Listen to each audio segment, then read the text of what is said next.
Welcome to this edition of The African. This is where we tell you our stories abroad, our lives, our cultures, our voices. We want to bring to you the different aspects of life just as we live it, because life happens.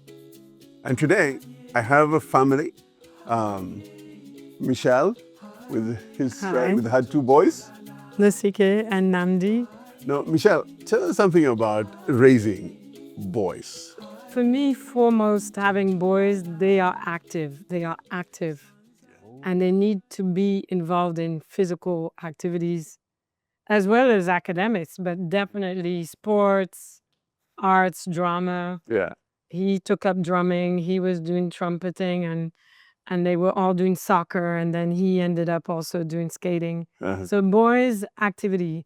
Their brother used to do play hockey downstairs, and in the lower basement, he was training his brothers to play hockey. Breaking up things? Yeah. No, in order not to break up anything, the downstairs was like wide open space. Yeah. Okay. You know, and then of course, always outside in the parks or the soccer fields, or, you know, How was that? hardly any TV, just TV. running around, balancing between going to work. Yeah, for me, work was easy. Honestly, that was where, I'm dealing with adults who are controlled, who are not moving too fast. You know, so my colleagues always said, well, wow, how do you handle a broadcast team? Yeah. Go. Yeah. Very easy after handling these guys. Okay. Yeah. But they taught me a lot about how to be brave. The different things they wanted to do, going down the hill on their skates. Oh man, the most adventurous things you could think of. I mean, blowing up a small a small pool that's supposed to go in the backyard. Yeah. And rafting on the pond. Oh my God. In the woods down there. I mean, just a lot of. And then Namdi, who's very creative, he would make everything out of. He would make the toys for his friends. Oh yeah. In cardboard, swords, knives. You know, real life size. Gauntlets.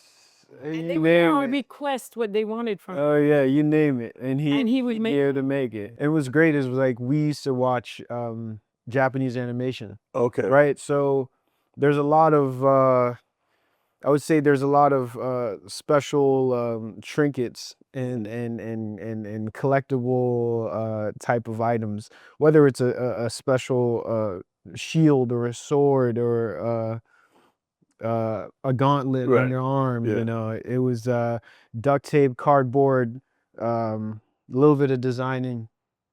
Now, I'm sure that, you know, being in Nigeria first grade, second grade, third grade,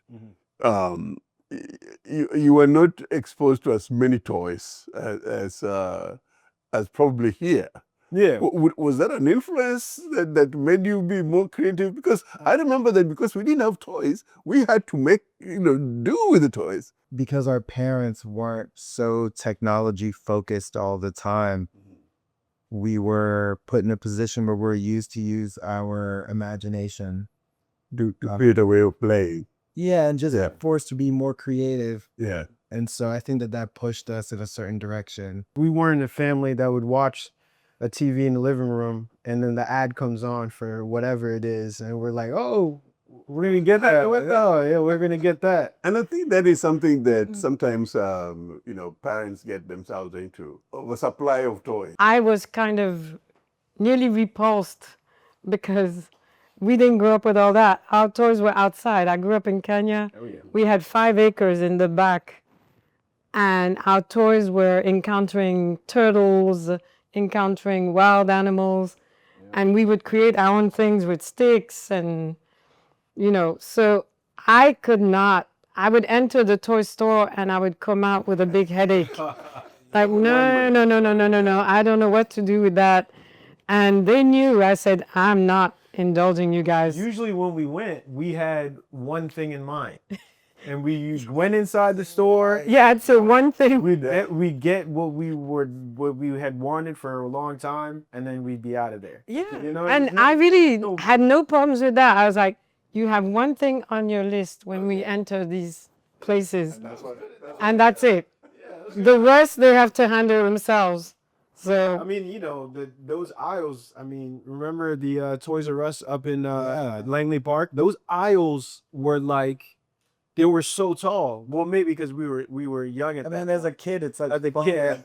but as an adult, on aisle of toys, and that would be so intimidating for me as an adult, just walking. I mean, I'd be overwhelmed. Oh yeah, 100%. So I don't even like going shopping at all now. yeah, I mean, You know, I have a list when I go. Were you a mom that was, hey, like an African mom? yeah, I was. There was no leeway. It was like there's one thing on your list, that's it. Yeah. And you better be happy about it. Better not throw any tantrums. Yeah, be happy about it. And then TV was minimal.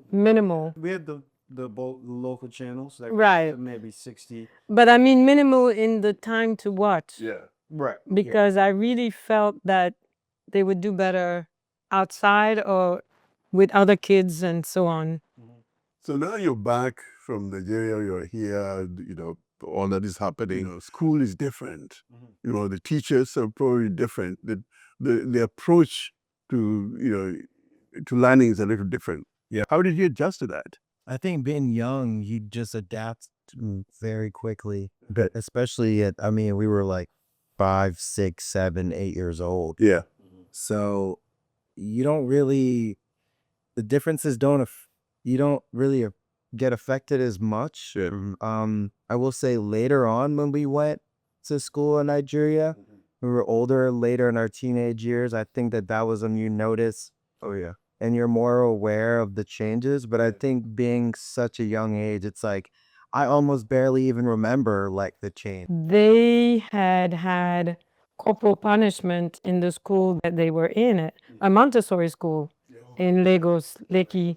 Very nice school and so on. But they had come home and complained to their dad that they were punished for the mistake that someone else in the class had done. And the teacher's justification was, well, I want all of them to learn, and so that they don't do what that one kid did. Yeah. However, every day a kid did something and the whole class would get, Yeah. and so their father were going crazy. He said, oh my God, I have to go to the school. Yeah. This can't keep going on. My kids don't understand why they've been punished for other kids. Yeah. And when he went to the meeting, he was the only one Was who had that position. was that after they were here? They had been here. They were born here. Yes. They had been here in kindergarten and lower classes. Okay. Right. Then they went there for a time. And so we were all happy with So he's the only parent there. He's the only parent, and he's bringing up, why are my children being punished every day? In fact, they said, make sure Yeah. you But make sure you. It's And- a collective thing. Yeah. So it was like everybody is supposedly supposed to be responsible for the other one. Yeah. And I get Which is African culture too. Yeah. So it's a collective, I guess, and as a collective, you want all the kids to be on the same page. right. So, but But you guys just life isn't like that. Yeah, no, life isn't like Right, so they would come home crying. Why did I get hit? So did it, but why am I getting Yeah, so punished? it was a weird dynamic for that school. I guess it was more of the, if we do this at this age, I guess more than maybe for collective responsibility. yeah, as a kid, you're gonna be like, you would be more inclined to go to your friend and be like, hey man, you better bring your homework, or hey, you better not mess around because we're all gonna get it if you keep acting up. So I would say it was just a weird fit, especially with the change that we from going from here to there. Yeah. And having the cultural change and the educational shock of the British system, and then having all of that on top of it, it was probably a little much. The dad was really outvoted. No other parent sided by So he was like, this is my own battle by myself. Yeah. No one is complaining. So he realized, well, so I think he was coaching them. Yeah. You guys just be careful, you know. Yeah, I think they didn't. I think they cut that out when it came to us. I think they took an exception Okay. because based on my dad's proposal, he was just like, okay, if that's gonna happen, just leave them out of it. Wow. You know. Now, you go back a second time after you've been here. Now you're going back to middle school or high school? I'm leaving ninth grade, so I'm going into 10th grade. Uh-huh. He's going into high school. Into high school. Yeah. Now you're really getting used to this life here. You go back to Nigeria. There are certain things that we were getting to the age where you're just solidifying hobbies or even your friends. With friends. Oh yeah, our friendships are, you know. And so I think that that adjustment was a more difficult one just because it was such a pivotal point in like your adolescence. And for you, Mom, what is going on in your mind? I mean, at that point, what triggered you or the both of you, you and the dad, to say, okay, we need to bring them back to Nigeria? Right. What, Well, what was that moment? we had always, having grown up, you know, France and Kenya, so the European and then the Kenyan school system. And then my husband had grown up in Nigeria in the school system. And when we came here, both of us as adults, as professionals, we looked at the school system and we were already not that happy with different aspects that we saw. Either was it was discipline, it was a few aspects. While at the university level, the U.S. educational system is known worldwide for its excellence. We felt that the primary school, on the High school. it was wanting. It was wanting in discipline. It was wanting in a few other aspects. So we always had said, if we're not that happy, definitely we'll try schooling in Nigeria. So we already knew we're on that page, and I'm here handling these guys, and they're doing fine. They're good. Getting into that Well, stage where I'm also all the at batches. work. Yeah. I'm at work Uh, till 6 when I get back here. They are leaving school by 2:45, 3 p.m. And even though they have their chores, they have a dog, they have the coach that's going to come and pick them up for soccer. So I always try to make sure they are not going to have an idle moment. And they always knew, well, Mom's going to find out anyway if, you know, but they were good guys. I trusted them, but still that window of time that's unsupervised, yeah. things can go awry. And I wasn't so much worried about them as other boys in the neighborhood, Right. because they're not on their own at that point. It's a bunch of boys coming home or going into the woods. Or so my concern was more, are they going to be led into different things that might not be good for them, and I cannot control because I'm at work in Washington. Yeah, I mean, we got into a lot of shenanigans, to be honest. Yeah. Well, Do tell. well, I don't want to know now. Well, As you know, you're in middle school, you know, end of middle school, going into high school and stuff, you know, you have your bike, you know, you have your skateboard, you have whatever mode of transportation you have at that point. So you're everywhere. Like, you know, you're out of the neighborhood, you're in the neighborhood, you know, you're biking as far as, you know, tens of miles to somewhere to hang out for a while and then come back. So it was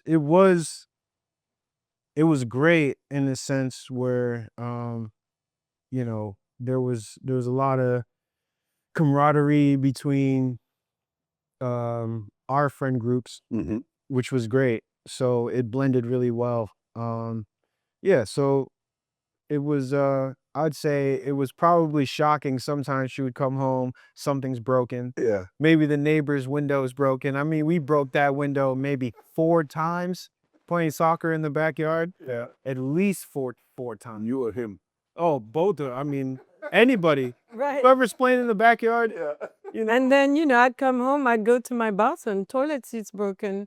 Oh yeah. So, all- well, who came into the window? yeah. It was getting really like, And then, wow. and then Uzo came home, right? Right. Uzo was living with my dad and doing High school. in high school in Nigeria, and then he had come back. So then it was 3 of us in the house. Woo! 2 pubescent teens, Yeah. one who probably just at the end of puberty, Yeah. at end of his teenage years. So it was definitely a boiling pot. Did that make it Waiting to boil over. tougher? There was a Oh, yeah. point where, so I was calling the dad every other day, and we're talking about what's next. And then at some point, I came home. A young kid had provoked Nosike. Oh yeah, Stole it. Yeah. Yeah, took his bike and so on. Took my dirt bike up the road without my permission. Yeah. All to wherever he went. Yeah. And Nosike is a good marksman. He had been training, and he also does, well, it's true. He's really, they're both good at anything. All of them are good at whatever they do when it comes to aim, sports, and whatever. And he had a paintball Paintball gun. gun, Oh yeah. which is safe in the paintball gun arena, but it's actually not legal to be trying to use it outside of that. No, it's No? it's not a lethal thing. But what I wanted to do was he loved his Jordans so much, right? This other kid. This other kid. This other kid, he was my older brother's friend. He loved his Jordans so much, and I was like, okay, so you're gonna take what I love, right? So when you come back, I'm gonna destroy those shoes. So that was my get back, but it brought me to a place of great anger that he would just take something of mine and whatever. So when he came back, I painted his shoes a different color, basically, right? So hundreds of dollars on his shoes, whatever it was. He loved his Jordans and whatnot. So that didn't go as well as planned. So things were definitely that was what I was talking about, the boiling point. Yeah. The boil over of having these three Right. young men in the house. I come back home and I see Nosike aiming his paintball gun. At the boy. Yes. Well, you're keeping them out of Oh, the house. Yeah, so he's Well, like, they come stay to off the my house. property. He's like, Yeah. just get out. Like in the Clint Eastwood movies. And I said, but this isn't the movie. Yeah. And the kid had called the cops on my son. Okay. Wow. So when you're asking for a turning point, Yes. Mhm. we know what can happen in America with kids. Oh, yeah. Yes. And so I told the kid, how could you do that? You're the one who took the bike and provoked Nosike. He's like, well, I didn't know he was going to blah, blah.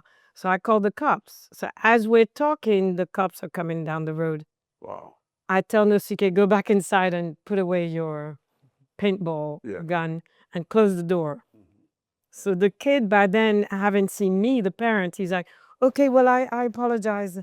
I'll tell the cops that no, he was Well, I mean, feeling remiss Okay. for what he had done. So when the cop comes, he tells the cop, no, it's okay, we settled. I told the cops that he provoked my son, he taken the bike. I do not tell them about what I paintball. painted the shoes up. No, I do not tell them. And no, he did. He told them. right, So you He So- told them I painted the shoes. right. Yeah. But he didn't say he had taken the bike. Right, exactly. So then the cop says he tells Nosike, you should have called me Mm-hmm. to complain about your friend. Right. So they resolved it, Okay. It was but it left For me. you as a mother. I realized this is going, out of my hands now. And I think they should go to school in Nigeria. And Yeah, at and that the- point that you decided. Yes, so I called their father and we start talking about it. And so maybe now they can continue. Like Namdi, I know, was hugely popular in his skating group. And Yeah. so for him, if you want to talk about that How, change, how did you feel about that change? Being now because it's primarily your brother who's causing you to go back. Nah, it was. Oh, I don't believe it. Oh, you didn't? know that was the cause. Well, for me, it was a turn. It definitely for me. Yeah, coming home to all that chaos. Makes sense. You know. For a parent, that is one of our fears.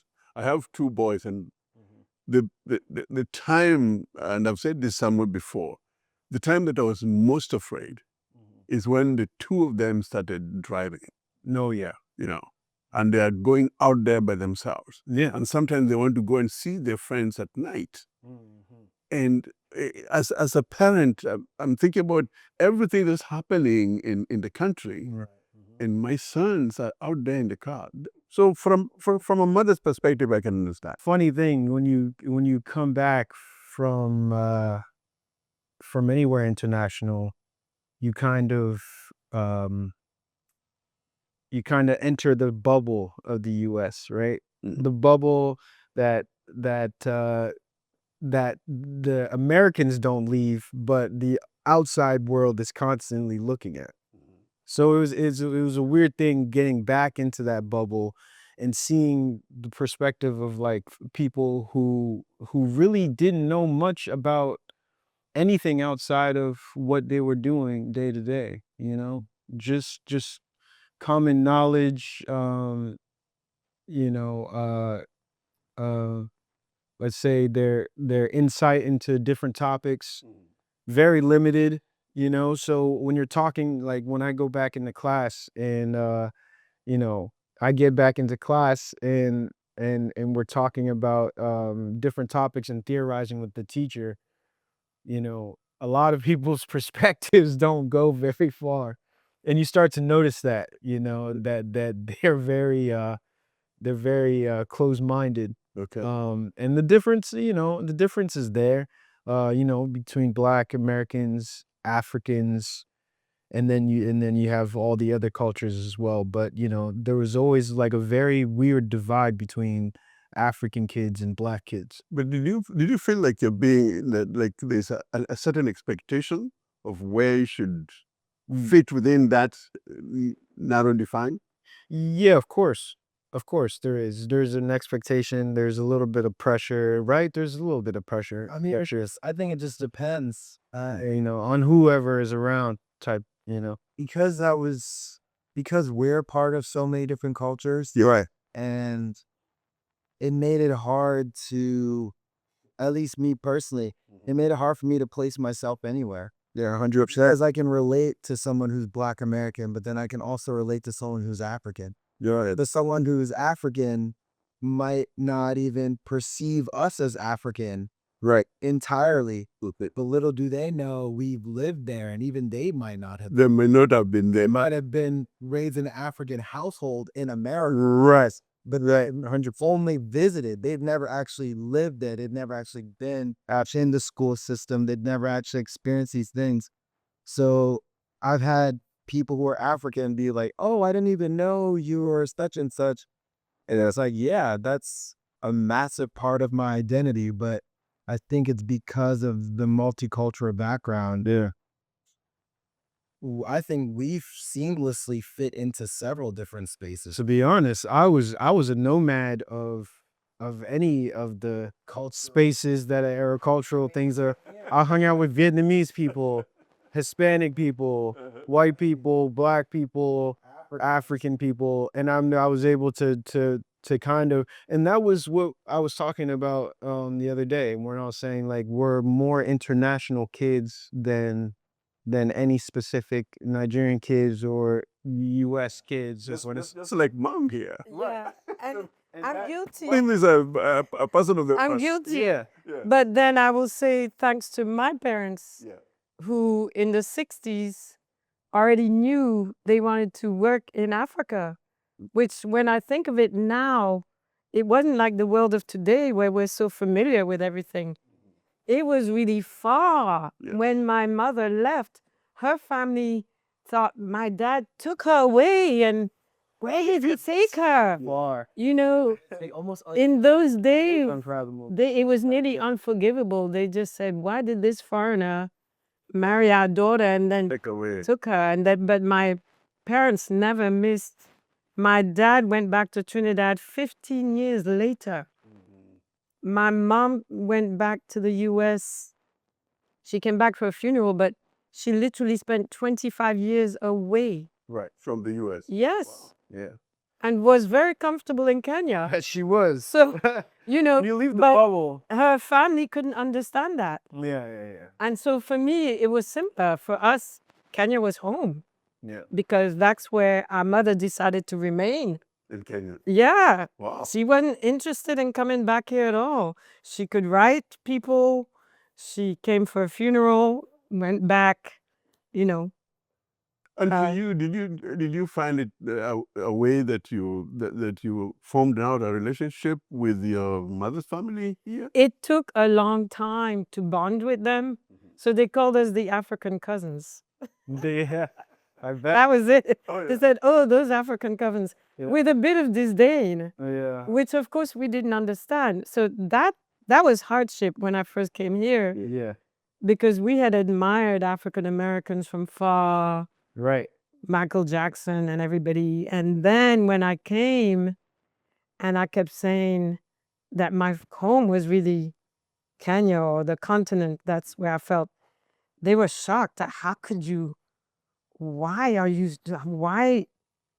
so into Africa? Like, And that's and I would be like, but you're African. And they would say, no, I'm not African. that's And I was same like, thing. don't you know that you're African? That I same said, thing. you after are school. African. No. How could you say I'm African? I said, I grew up in Africa most of my life. I can tell you that you're African. No. I'm not African. Yeah. And so I was like, okay, they don't know they're African. Yeah, I've had that same argument in school all the time. Oh, really? Yeah, when I came back, it was weird because then, I came back, I was 18. I think I was 18. Yeah, I came back from the UK and it was just I had such a different perspective. I had lived in Nigeria, then I went to the UK, lived there for a little, and then came back here. And the perspective of knowing, learning history outside of the US of American history, right? It must have been completely different of the history that they were learning because it really didn't imprint on a lot of the kids in school that they are of African descent, right? They're American, of course, because they're born here and they know this is what they've lived all their lives and this all they know, and whatever culture they grew up in their household. But they don't have that connectivity. No, not at all. With, It was almost we were a different, as if we were Spanish or as if we were Asian. Yeah, it was that much of a separation in identity you see, when they came to school. funny you say that because my experience really, and I thought that it was just me being maybe too critical, but when I first came, I went to Indiana, which was mostly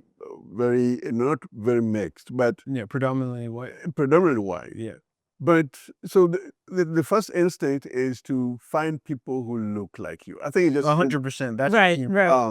and so being young then, finding a party that I wanted to go to. Oh yeah. Most of that party would be African American party. Right. Yeah. And I can tell you, I feel much more lonely in that party Oh, than yeah. if I went to a white party. Yeah, I bet you would. Yeah. Now, I would argue that maybe I was more comfortable there, I feel more friendly there because more people are talking to me. Out of curiosity, Right. you're asking questions. Yeah. But that creates a conversation. yes. Yeah. So you feel more welcome. That mix of culture helps us in different perspective. How is that, has that been any influence when you look at mom and a career? Has that influenced your career choice or career path? It definitely did in the sense of long career professionalism, kind of getting into something and really putting energy behind that thing, right? And perfecting it, getting good at it. Because you saw mom do that. Oh yeah. Uh-huh. So, I'm constantly ingesting all types of information when it comes to aeronautics, so it's a constant learning process. But it's the example that I got was that you can really master something and be cherished by who you work for if you're very consistent and you're involved in what you're doing. And to you, your creativity, you're the one that was playing the drums. Any influence on them on the African drums? Um, maybe not African drums per Okay. se. She was in a jazz band growing up here, and we would attend several practices on a regular basis. And I think even just musical influence, being around that, and seeing people working together and playing instruments together, I mean, that inspired me, and that we were already listening to a lot of music. Oh yeah, all 5 DBs. And so, I mean, it's you see your parents being involved in music, and it's like it's easy to be influenced and to start to want to be something. Okay. And so I was already created in terms of doing things with my hand, working, drawing, uh, building things and creating things. And so, just, I mean, within all of that, it was inspiring just to be able to have that creative flow and to see it come from somewhere. And within both my parents. Yeah. Mom, did you see this coming? I didn't think about that, but while raising children, I never stopped doing the things that I liked. So I would just bring them with me. If I was singing jazz or in a group, they came along. They had to do their homework or whatever. If their dad wanted to take them to a concert, or he would take them, or so we both, him and I, we both continued to do things we loved, and we included our children, whether it was African culture, whether it was reggae. Their dad is a huge reggae fan. Oh yeah.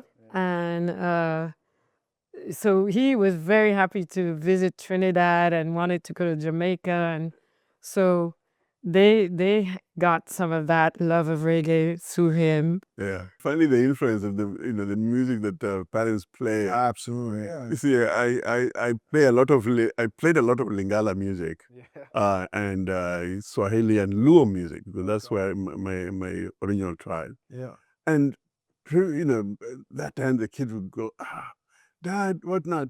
But now my two sons and my daughter, Right. Yeah.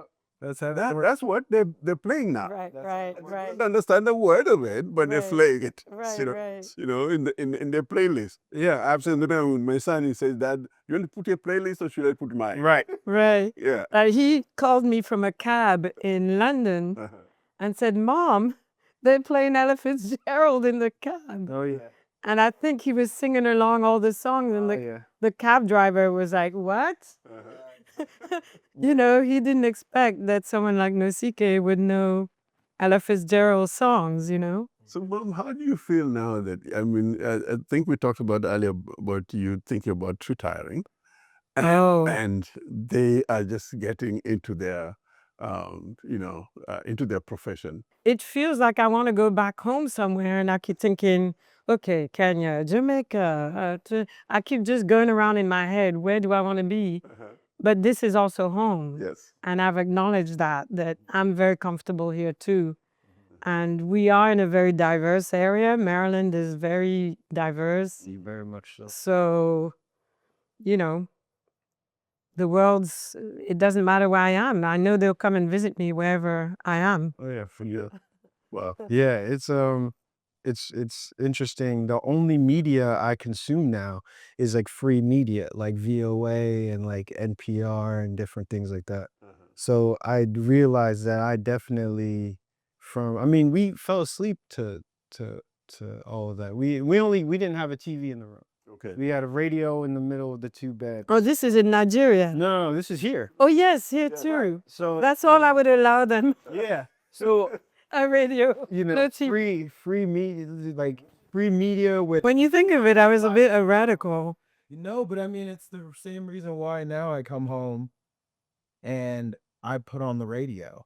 Yeah, 100%. The radio, and I'm making dinner and I'm by myself and I'm like, I like the radio. I could turn on the TV. We have a TV now. Yeah, which But is I'll go rough. home and I'll turn on the radio instead. Yeah. It's crazy losing a place like VOA because, you know, I'm sure there's so many people who grew up doing that same routine Yeah. and not having the free, you know, that international press and that information that you can trust because it's one of their own on the ground in that country Yeah. giving you that information. You know, so it's kind of unfortunate, but that definitely did influence my information take and what I take in on information. Wonderful. Nowadays. Wow. 100%. Thank you all. Thank you, Michelle, for inviting us into your house. Karibu. Asante sana. What we try to do here is present to you a life, a real lifestyle, a real life lived in every day, the challenges that we face every day, growing up, the parental challenges, you know, kids growing up. And for the other Africans who may see this, and anybody else, this is real, and we hope that you learn something from it, from just this conversation. Thank you very much. This is The African.